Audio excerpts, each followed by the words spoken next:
Hi, you guys.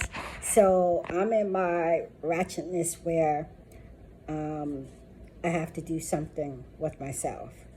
I'm just checking in to let you guys know what's going on and where I've been. Want to say hi. Myra will make an appearance later. She is down for a nap and she actually should be getting up soon.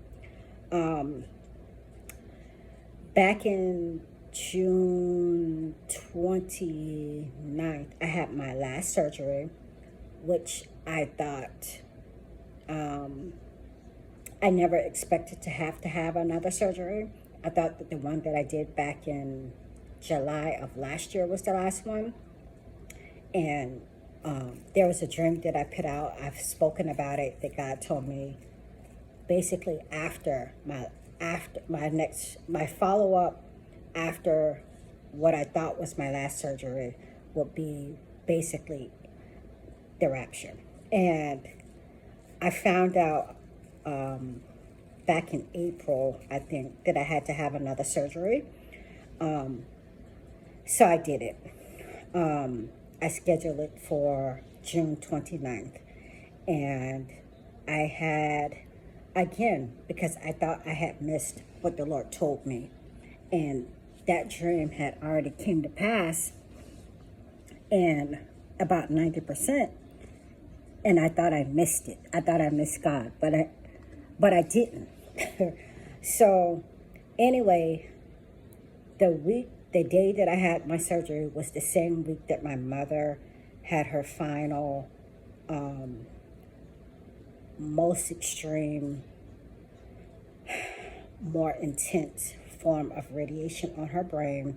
You guys, she passed a month ago today. Like I said, she actually was the one that pushed me when she found out that I had to have the surgery. She's the one that pushed me to do the surgery. I did it.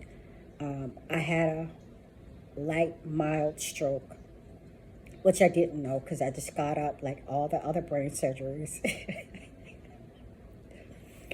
and was doing stuff, okay?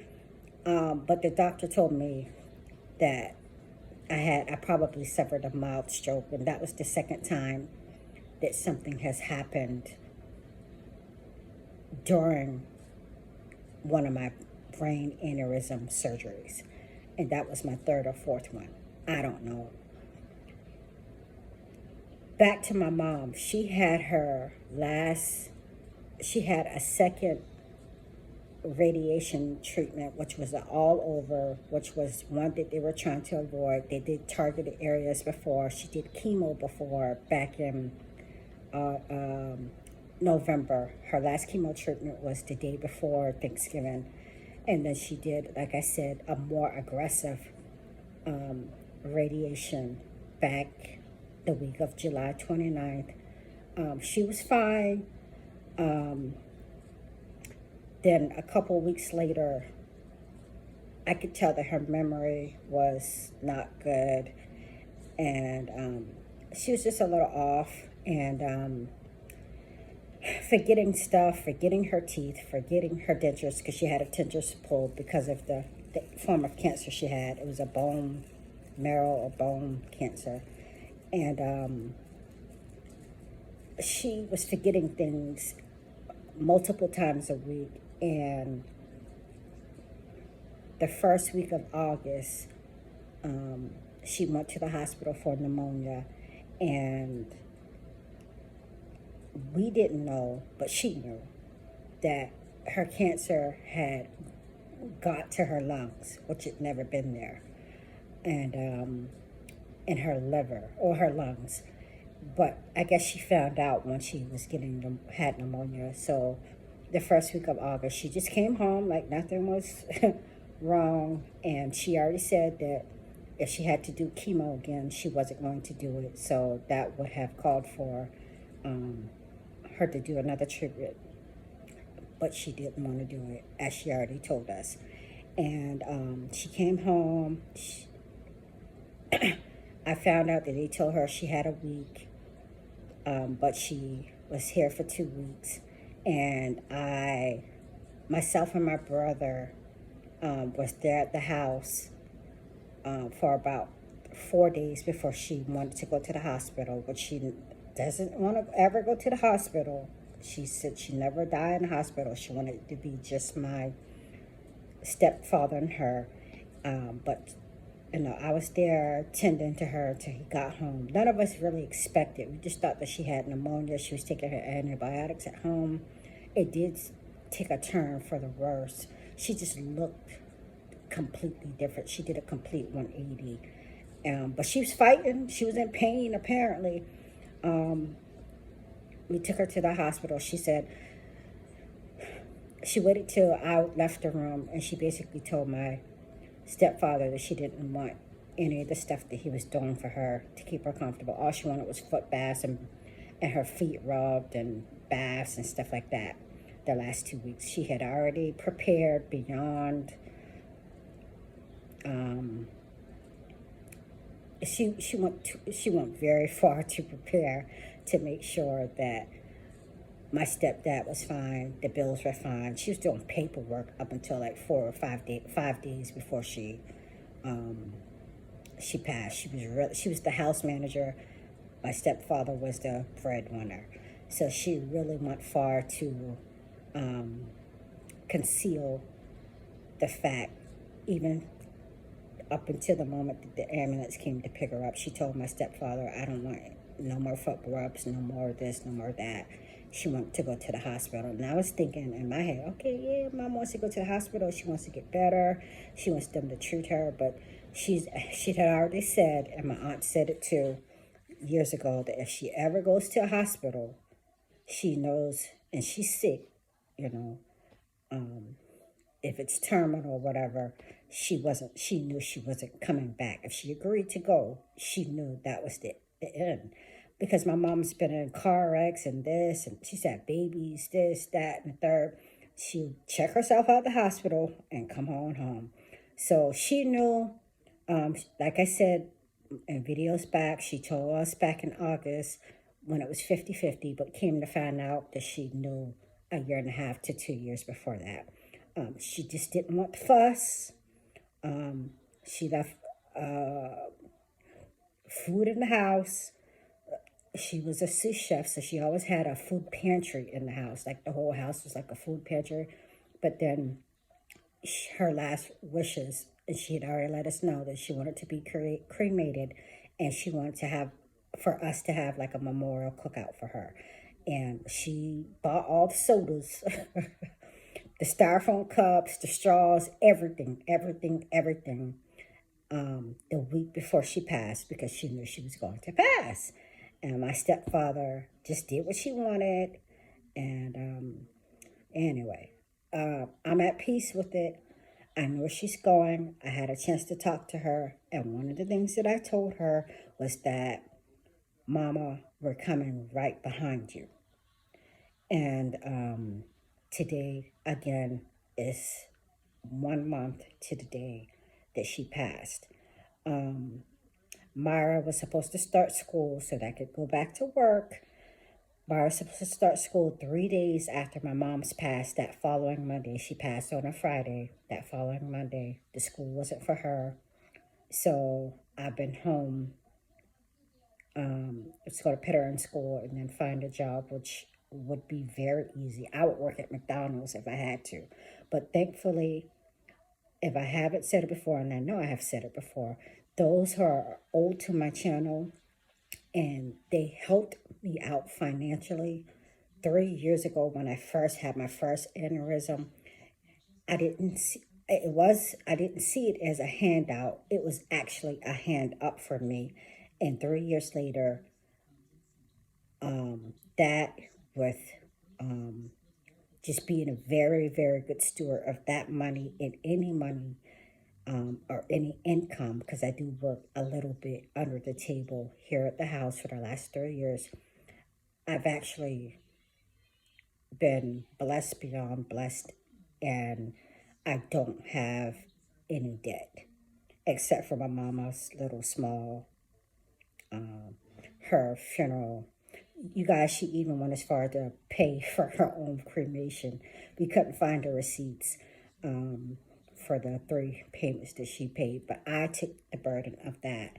And again, that small bill and what we did for her, having a viewing, I took on that responsibility because, like I said, I was able to become debt free, which is a blessing from God and a blessing from the people that He sent to bless me, because I've never been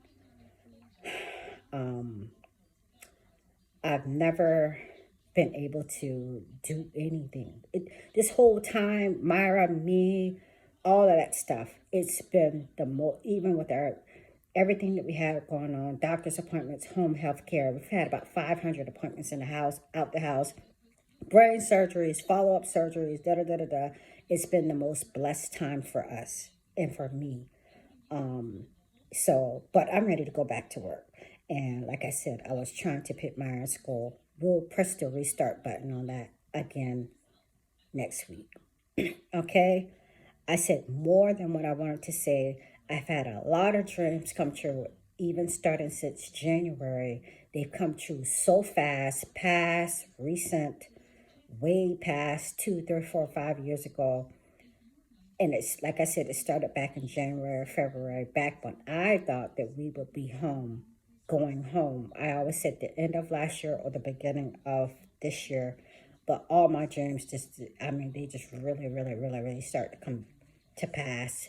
So much that was taking care of my mother and trying to come to this point where I thought we were going to go back to work and school. I just didn't have time, and recovering from brain surgery, of course. You guys, I'm fine. I have a little bit of lost feeling or numbness in my right arm, but it was a little bit more on my entire right side, even from the top of my head, even my scalp and all. It's just, I mean, split down the middle is a little, from my head is more in my scalp and all. You can tell the difference. But other than that, I would say I'm about, when I came home, I was about 70%, you know, functional, even with my whole right side kind of being a little bit numb and this and that. I'm about 90%. Okay. I'm not going to complain. I lost my mom. I was at peace with it. I was able to share the gospel with my brothers and their wives in the room. I know that's what she would have wanted. That's all she would have wanted. She was a God-fearing woman. She was a believer. I know where she's going. I said my piece. I know where you're going, Mama. We're going right behind you. And I think in that hospital room, all of us were gathered. I really felt the leading of the Holy Spirit, and to say what I know, what she would have wanted to say on her deathbed. Give your life to Christ so you can go where I'm going. Speaking on behalf of my mother. That's all she ever wanted for us. We were raised in the church from babies. Okay, so, and she was a believer. I watched her read. I like to read. There's my Bible. That's all my mama ever did. Okay, so she instilled some good things in us and encouraged us, admonished us to seek God for ourselves. And I just wanted to reiterate that to my brothers for different reasons. Okay, I felt led to do that. She's going home. She's home. She's got new hair. She's got all her teeth back. But it did hit me today, and I didn't realize it, that she's, while I was in her house. Okay, this video is getting so long, but I hope that this is one of many videos. Today was my last day, for the most part, going to her house, supervising people, my aunts, my brothers, them. It was a whole heck of a lot. I'm the oldest, so I had to help my stepfather with the funeral arrangements, this, that, and the third, and he's moving out. He'll be leaving at the end of this month, but there was a whole lot of stuff in the house that we had to do, and that's what's kept me busy. Um, Today was the shortest time that I was there, getting just my last few things that I wanted to get of my mom's. We ain't gonna be here, y'all, but I still want something of my mother's that I can display or use in this house. I think that's it. The Queen's funeral was today. I saw something yesterday that just really triggered me, and I want to talk about it. And whatever else I may have put on the back burner or wrote down to talk about. A lot of things are happening and happening fast. I hope everybody is just hanging in and hanging strong, because we are going home. I know without a shadow of a doubt. I'm doing what I can do. I find a little job, this and that, but there's no planning for a year or 2 years from now, because I don't think I'm going to plan. I'm going to occupy and redeem the time, and I hope that you guys do too. But this world has gotten to the point where no believer should be here. Okay, it's raunchy, it's rank, it's ratchet. It's not for us. Evil is increasing. It's very uncomfortable. That means it's time to go home. Okay? I love y'all. Talk with you later. 16 minutes, 24 seconds. All right. Talk with you later. Let me go get myself together, y'all.